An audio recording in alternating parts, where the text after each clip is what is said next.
Assalamualaikum warahmatullahi wabarakatuh. Yang terhormat Bapak dan Ibu Dewan Juri, perkenalkan nama saya Gina Armida dan rekan saya Nur Hafifah. Di sini kami dari MAN 2 Kutai Kartanegara, Provinsi Kalimantan Timur. Kami akan mempresentasikan hasil penelitian kami yang berjudul Identifikasi Mikroplastik dan Perubahan Histologis pada usus ikan layang Decapterus spp di Pasar Tangga Arung, Tenggarong, Kabupaten Kutai Kartanegara. Tanpa kita sadari, Indonesia telah menjadi penyumbang sampah terbesar kedua di dunia. Sekitar 60-80% dari sampah tersebut adalah sampah plastik yang terbuang ke laut dan akan terdegradasi oleh alam menjadi mikroplastik. Karena ukuran mikroplastik yang sangat kecil, yaitu kurang dari 5 mm, dikhawatirkan mikroplastik ini akan dikonsumsi oleh biota laut. Keberadaan mikroplastik pada biota laut dapat memberi efek negatif pada biota laut dan manusia. Ikan layang merupakan salah satu jenis ikan pelagis kecil yang banyak dikonsumsi dan diperjualbelikan di Pasar Tangga Arung. Meski begitu, masih banyak masyarakat yang belum mengetahui tentang keberadaan dan bahaya dari mikroplastik yang mungkin saja terkandung di dalam ikan layang tersebut.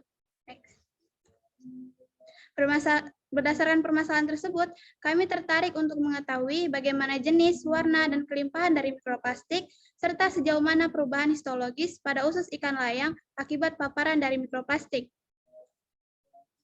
Dalam penelitian ini, kami menggunakan metode analisis deskriptif kuantitatif dengan menggunakan 15 ekor ikan layang sebagai sampel yang berukuran 25,5 sampai 28 cm.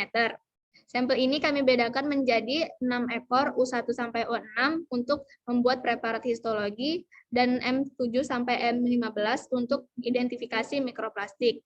Kami melakukan penelitian di Laboratorium Kualitas Air dan Laboratorium Toksikologi Perairan Universitas Mula Warman dari bulan Juli hingga Oktober 2021. Alat yang kami gunakan diantaranya mikroskop, pisau bedah, waterbath, dan lain-lain. Sementara bahan yang kami gunakan khusus ikan layang, KOH 10%, larutan bowin, dan lain-lain. Tahapan dalam penelitian ini terbagi menjadi 2. Yang pertama, tahap identifikasi mikroplastik. Kami menambahkan sampel usus dengan KOH 10%, lalu dipanaskan pada waterbath suhu 60 derajat selama 12 jam, dan disaring dengan Wattmann nomor 41, lalu di oven pada suhu 105 derajat selama 3 jam, dan diidentifikasi dengan mikroskop perbesaran 4 kali. Selanjutnya, tahap pembuatan preparat histologi usus ikan layang dimulai dari fiksatif jaringan dengan larutan bowin, lalu pencucian dan dehidrasi jaringan dengan alkohol bertingkat, lalu penjernihan dan infiltrasi, penanaman dengan parafin, pemotongan, affixing, serta staining menggunakan hematosilin dan eosin. Hasil dan pembahasan. Dari hasil penelitian kami menemukan 3 jenis mikroplastik dengan total 982 partikel yang didominasi oleh film sebanyak 365 partikel, fragmen 310 partikel, dan fiber 307 partikel. Film memiliki densitas lebih rendah dibandingkan tipe mikroplastik lainnya, sehingga cenderung lebih mudah terapung mendekati permukaan. Sedangkan untuk fragmen memiliki densitas yang lebih tinggi. Lalu fiber memiliki bentuk seperti serat yang memanjang dengan diameter yang sama. Fiber ini berasal dari serat pakaian, jaring, dan tali pancing, sehingga banyaknya fiber dapat dipengaruhi oleh tingginya aktivitas penangkapan di sekitar kawasan. Untuk warna mikroplastik, kami menemukan 6 warna, diantaranya transparan, coklat, hitam, merah, hijau, dan biru. Untuk warna transparan, berasal dari kantong plastik, botol minuman, dan kemasan makanan. Sedangkan yang berwarna gelap berwarna sama seperti sumber plastiknya. Lalu mikroplastik dengan warna merah, hijau, dan biru berasal dari serat benang dan serpian plastik berwarna.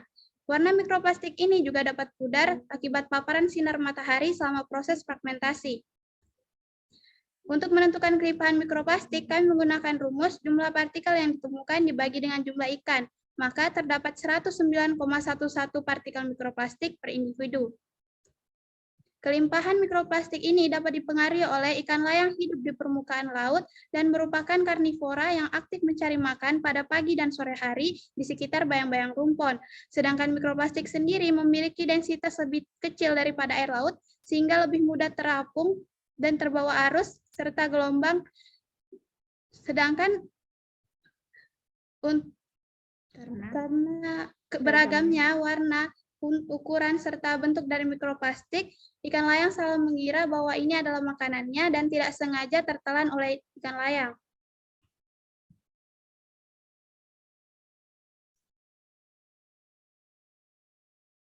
Berikut ini adalah foto hasil pengujian dari histologis usus ikan layang yang telah kami lakukan. Bisa kita lihat bersama pada gambar pertama ditunjukkan oleh panah PE merupakan penebalan. Ini adalah dinding usus yang mengalami penebalan. Lalu yang ditunjukkan oleh huruf N adalah nekrosis. Ini adalah sel-sel lamina propria yang mengalami kematian sel. Yang ditunjukkan oleh huruf E adalah edema atau pembengkakan. Di sini lumen terisi oleh sel-sel darah merah yang membengkak. Lalu pada U2 terlihat fiber atau serat yang menempel pada lapisan serosa. Pada U3 terjadi lisis pada dinding vili. Kemudian pada U4 terjadi penebalan pada lapisan dalam usus dan partikel yang menempel pada ujung vili. Pada U5 terdapat perlemakan pada lamina propria dan terdapat fiber. Lalu pada U6 terdapat hemoragi atau pendarahan yang ditandai dengan spot berwarna merah, lalu degenerasi lemak.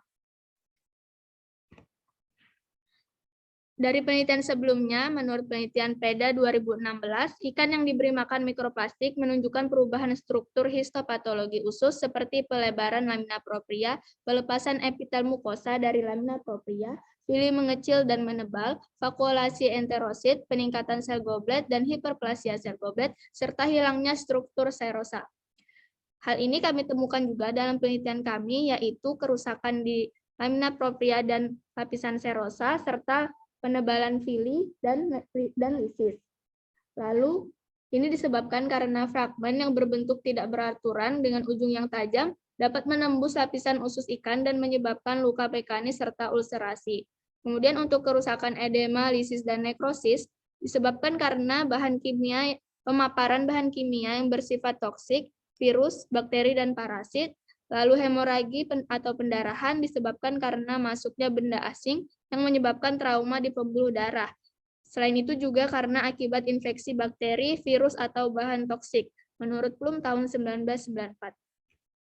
Maka dari itu dapat kami simpulkan bahwa pada ikan layang yang dijual di pasar Tangga Arung terdapat partikel mikroplastik jenis film, fragmen, dan fiber yang berwarna transparan, coklat, hitam, merah, hijau, dan biru. Pada setiap ikan layang memiliki kelimpahan mikroplastik yang cukup tinggi, yaitu 109,11 partikel. Perubahan yang terjadi pada usus ikan layang diantaranya peningkatan sel-sel goblet dan penebalan dinding vili.